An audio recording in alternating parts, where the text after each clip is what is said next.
जीवित चीजें।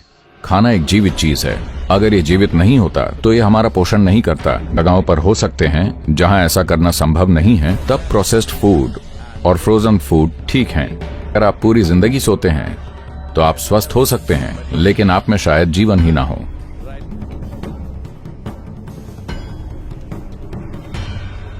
हम आगे बढ़ चुके हैं, खासकर पश्चिमी देश फूड प्रोसेसिंग की दिशा में तेजी से आगे बढ़ चुके हैं। अभी भारत बड़े कदम उठा रहा है फूड प्रोसेसिंग उद्योग को स्थापित करने के लिए, क्योंकि खाद्य पदार्थ जल्दी खराब हो जाते हैं और लोग इसे स्टोर करके इसका इस्तेमाल कल करना चाहते हैं। तो एक नीति के रूप में, एक फिलॉसफी के रूप में, एक सामाजिक चेतना के रूप में हमें यह समझना चाहिए कि भोजन को उसकी ताजी अवस्था में खाना ही खाने का सबसे अच्छा तरीका है। लेकिन किसी के जीवन में ऐसी बाहरी परिस्थितियां होती हैं जहां आप ऐसी जगहों पर हो सकते हैं जहां ऐसा करना संभव नहीं है, तब प्रोसेस्ड फूड और फ्रोजन फूड ठीक हैं।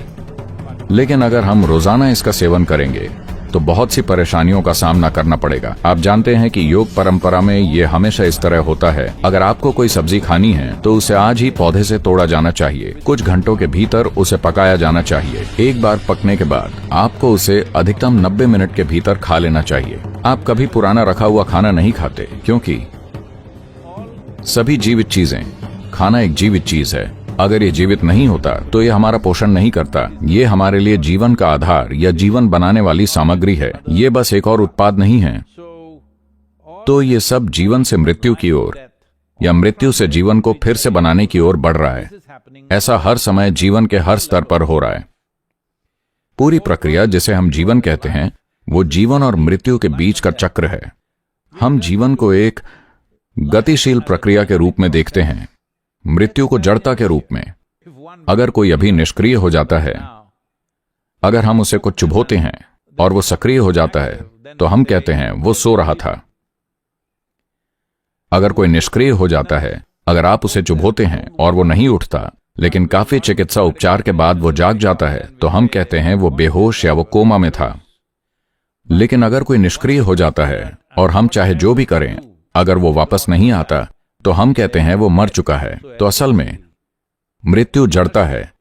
जीवन में हर चीज लगातार गतिशीलता और जड़ता के बीच संघर्ष कर रही है। तो हम इस जड़ता को तमस कहते हैं।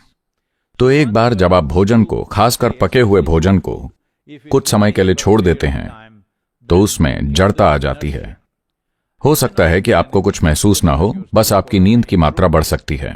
यानी आप ज्यादा घंटे सो सकते हैं, और हर कोई ये कह रहा है कि आप जितना ज्यादा सोएंगे उतने ही स्वस्थ रहेंगे।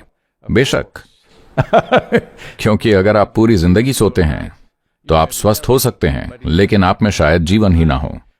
अभी यह सलाह दी जा रही है कि स्वास्थ्य और तंदुरुस्ती के लिए हर किसी को कम से कम 8 घंटे सोना चाहिए। 8 घंटे मतलब स्वस्थ रहने के लिए हमें अपने जीवन का 1/3 हिस्सा सोना चाहिए। किसी मशीन के लिए बहुत ज्यादा सर्विसिंग हुई, अगर मशीन अच्छी क्वालिटी की है तो उसे इतना ज्यादा रखरखाव की जरूरत नहीं होनी चाहिए। लेकिन अभी एक जरूरी बात यह है कि भोजन दूषित है। जब मैं दूषित कहता हूं तो इसका मतलब यह नहीं है कि इसमें किसी ने जानबूझकर जहर मिलाया है। नहीं, इसमें जरूरी पोषण की कमी के कारण वो दूषित है। और ज्यादातर समय लोग सुपरमार्केट से जो खाना खरीदकर खाते हैं वो 1 महीने, 2 महीने या 3 महीने पुराना हो सकता है।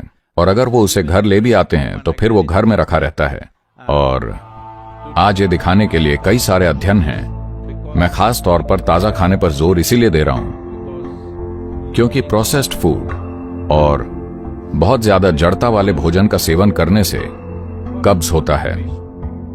आज कई विश्वविद्यालय इस पर अध्ययन कर रहे हैं और वो कह रहे हैं कि कब्ज और दिमागी क्षमता संबंधी समस्याएं काफी जुड़ी हुई हैं।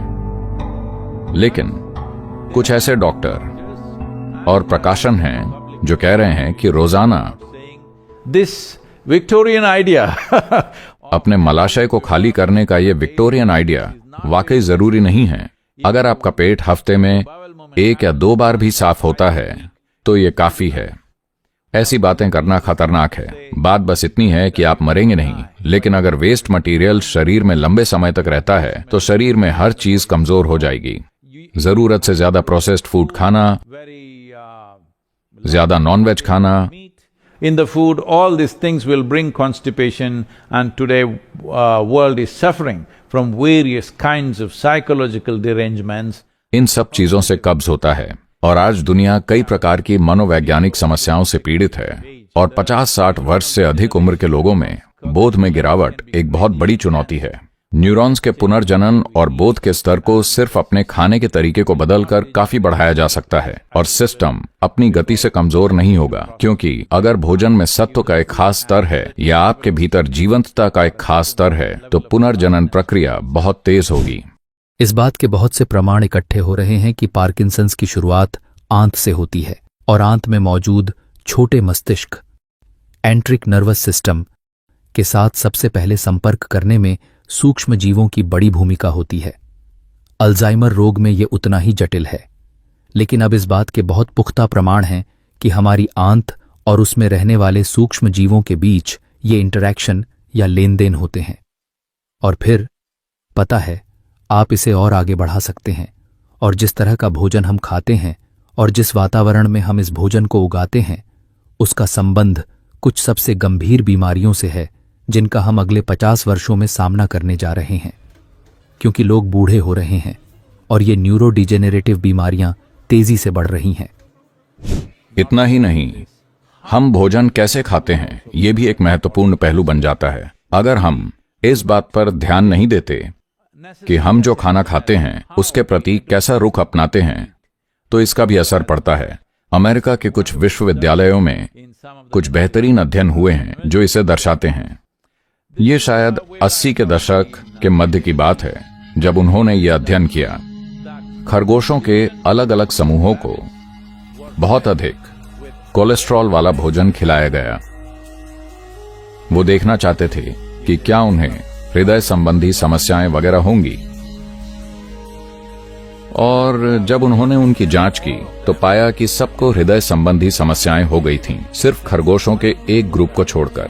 फिर उन्होंने इस ग्रुप का अध्ययन करना शुरू किया कि उनमें ऐसी क्या खास बात थी। आनुवांशिक रूप से वो एक जैसे थे, हर तरह से वो एक जैसे थे, उनकी गतिविधि का स्तर एक जैसा था, लेकिन उन पर कोई असर नहीं हुआ। फिर उन्होंने उस व्यक्ति का पता किया। वो व्यक्ति जो खरगोशों के इस ग्रुप को खिला रहा था, वो हमेशा उनसे बात करता था, उनके लिए सीटी बजाता था, बात करता था, दुलारता था और फिर गाजर या जो कुछ भी वो उन्हें देते थे उन्हें खिलाता था। और ये खरगोश खुश थे।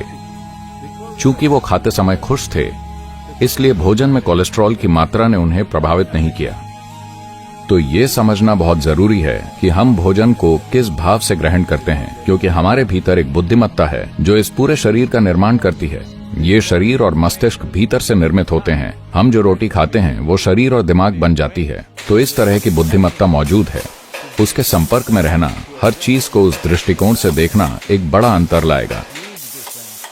तो हम किस तरह का भोजन खाते हैं, कहाँ खाते हैं, कैसे खाते हैं, भोजन करते समय हम किस तरह से हैं, इन सब चीजों का भोजन पर असर होता है।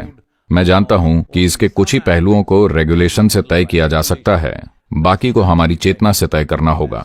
लेकिन इसका नियमों वाला हिस्सा भी उतना ही महत्वपूर्ण है, क्योंकि आज भोजन को बड़ी एजेंसियों द्वारा संचालित किया जा रहा है। जब मैं एजेंसियों, बड़े व्यवसायों, बहुत बड़े वाणिज्यिक उद्यमों की बात कर रहा हूं, जहां वो अगर भोजन को 1% भी दूषित करते हैं तो वो अरबों डॉलर कमा सकते हैं। जब इस तरह का मौका हो तो हमेशा भोजन को अलग अलग तरीकों से दूषित करने की प्रवृत्ति होती है, या तो कुछ समय तक रखने से, या उनके स्टोरेज के तापमान को कम करके, या उनमें असल में कुछ मिलाकर। ये सभी पहलू हैं, लेकिन सबसे महत्वपूर्ण पहलू ये है कि स्रोत को ही दूषित किया जा रहा है। हमें इसका समाधान करना होगा। उत्पादन स्तर पर भोजन दूषित हो रहा है, न केवल उत्पादन स्तर पर बल्कि उत्पादन के आधार पर ही, जो कि मिट्टी है, वही दूषित है।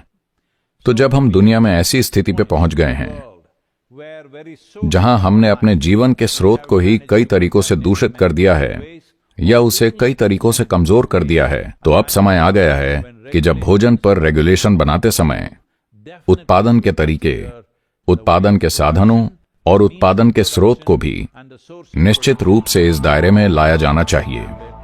आज जो भोजन हम खाते हैं उससे मिलने वाले पोषण के स्तर में काफी कमी आई है।